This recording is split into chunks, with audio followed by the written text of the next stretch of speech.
The last few months have been difficult for Shah Rukh Khan and his family after Aryan Khan's name surfaced in the drug case. Aryan Khan was granted bail on October 29. Ever since the incident, Suhana Khan had restricted her activities on social media, and now, in her new post, Suhana seems to be heartbroken as she has hinted that she is leaving New York. Suhana has been studying at New York University. She has shared a monochrome picture and captioned the post with a broken heart emoji. Aryan Khan, Munmun Dhamecha and Arbaz Merchant along with 5 others were detained on October 2nd when the NCB swooped on the alleged rave party aboard the Cordilla cruise ship. The following day, October 3rd, they were formally arrested. Later, during the investigations, the NCB Narcotics Control Bureau had nabbed another 12 more persons, some of whom have secured bail from the special NDPS court.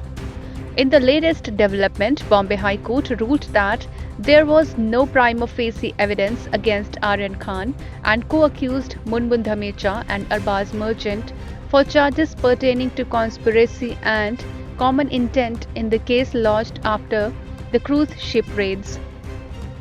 Delivering the detailed 14-page order, Justice Nitin Sambre of Bombay High Court said that, considering the material brought on record by the NCB, the court has not found that prima facie there was no positive evidence against the accused trio. Justice Sambre further said that the NCB claim on the common intention to commit an offence under the NDPS Act, found to be in possession of commercial quantity of drugs and hatching conspiracy, is liable to be rejected. The court said that merely because the accused trio was travelling on the cruise cannot be grounds to invoke the offence under Section 29, criminal conspiracy against them.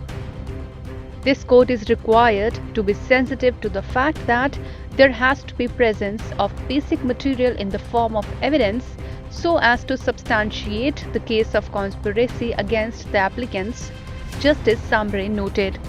He further said that no drugs were found on Khan, while the quantity recovered from Dhamecha and Merchant was small under the NDPS Act. Under such circumstances, in order to invoke the offence of conspiracy against the accused, there has to be positive evidence about an agreement to do an unlawful act or to do lawful act by unlawful means, and such agreement must proceed with meeting of minds, but there is no such material in this case, said the court.